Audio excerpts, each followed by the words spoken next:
There's always challenges in this industry, as you and I both know. So it's just a question of what the next challenge is going to be.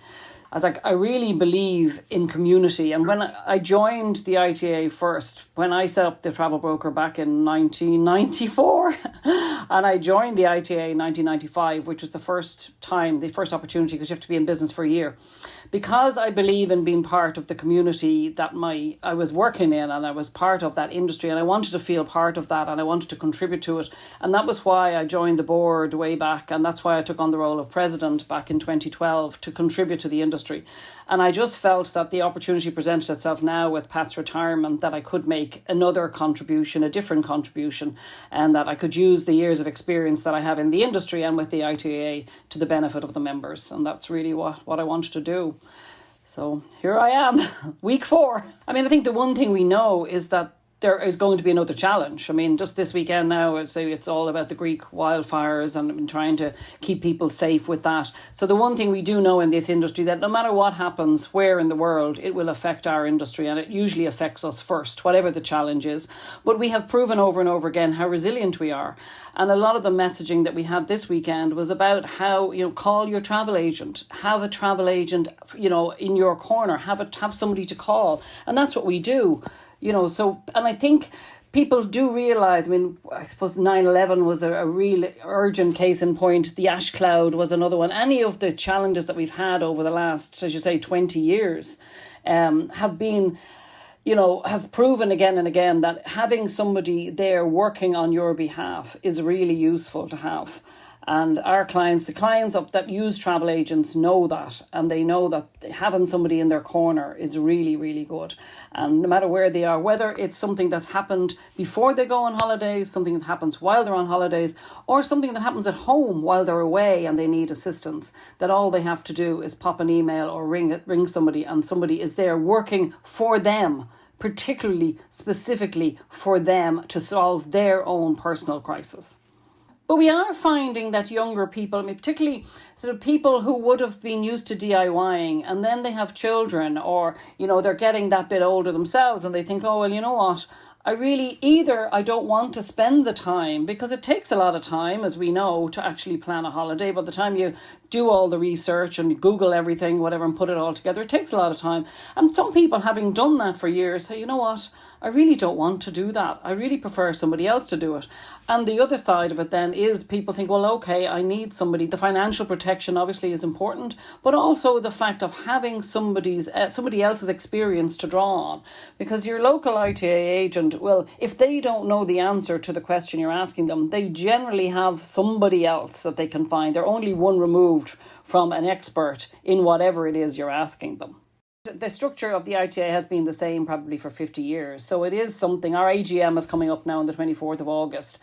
And once that is done, then I would like to review the way we operate, the way the organisation structure. I'd like to bring in more members into the way the inner sanctum, if you like, of the organisation, and get rid of that idea that there's a group of people up there who run the ITAA. It's a membership organisation. And I really want to break down as many of those barriers as we can and bring as many members in. We already started that, and Paul Hackett already started that in the last 2 years by setting up working groups and on various different topics, and bringing in members from around the country with a board member on the committee or on the group, but not just board members, to bring in people from all different areas of expertise in the industry, working together for the betterment of the industry. We hope to do some training around it. We're working on a leadership program, a leadership seminar program that we'll be running in the autumn. So we may do some work on that at the AGM, and we may do some other training. It's an opportunity when we have people together in the one place and they've made the effort to travel for the day. We'd like to give them some extra value. So we probably will have some social media training in and around that day to give people, extra value for the day. And that will get membership up, attendance up as well, exactly. Well, you have to give people, particularly people who are travelling from outside Dublin, it's hard just to travel just for an AGM, which generally lasts maybe an hour or two. So if we can give them extra value on that day, it will be better. I think that has changed a lot. Because we did a lot of work during the pandemic, on behalf of the entire industry. It wasn't just on our members. All of the lobbying that we did and all of the work we did with government during the pandemic was on behalf of the entire industry. And we didn't differentiate between members and non-members. And that has helped a lot to bring in people who weren't up to then members. So it is part of my mission to go and talk to people and see why they're not members, and can I do something to facilitate them, to make it more attractive to them. And I'm really strong on this idea that if you're part of a community, then you should be contributing to that community.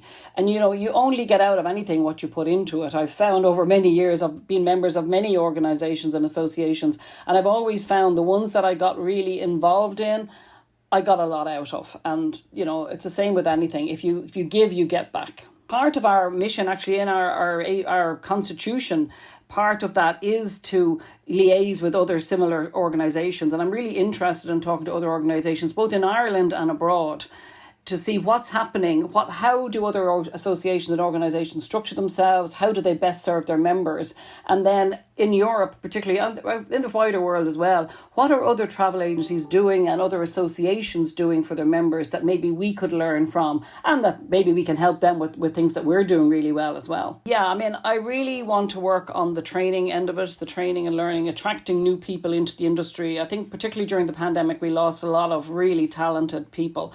And over the last few years, I think, a lot of the schools and colleges have sort of forgotten about travel as a career. Like, tourism is high up there, but travel itself doesn't really feature. And I really want to reinstate that. And we're already working with quite a few colleges around the country just to bring that message to them that travel is such an exciting industry. It's a huge industry around the world, but it has so many opportunities. Obviously, the obvious ones that we see, selling holidays, working either the leisure side of the business or the corporate. But there's so many other opportunities right across the spectrum, as there are in other industries, the HR, the PR side of it, the IT side of it. There's loads and loads, product development, brochure development, all of that sort of stuff. And all of that is changing. The products that we're bringing to people are changing. So there's a lot of opportunities for people to bring their talent and expertise into what's really an exciting and interesting industry. I'm a passionate believer in travel. I believe that we need to get off the island. We need to see the rest of the world. Ireland has benefited hugely from being an outward looking society, not just an economy, but a society, and from all of the new people who've come into the country. And that's really important. It's really important to the development of ourselves as people, and to meet new people, to see other cultures, and to bring some of that back to ourselves, and to grow and develop as people as a result of that. And I think you can't do that if you only see your own environment. You need to experience the rest of the world. I didn't mention the empowerment of women, which is a huge issue close to your heart. It is very close to my heart, as you well know, and the ITA now has a fully female team. So we have myself and Jean and Lorraine, and then our broader team are all female at the moment. I'd love to see a better gender balance on the board. We did achieve a 50-50 gender balance for a short time, and then some board members changed. So I would like to see that change. And as you know, the work that I've done with AWTE has all been about empowerment of women and encouraging and motivating women in the industry to step up and take their part in the industry, to stand alongside. I'm not trying to do a takeover. I'm just trying to achieve a better balance, and to allow those women, or to empower the women that are in the industry, to develop and achieve their potential alongside the men in the industry.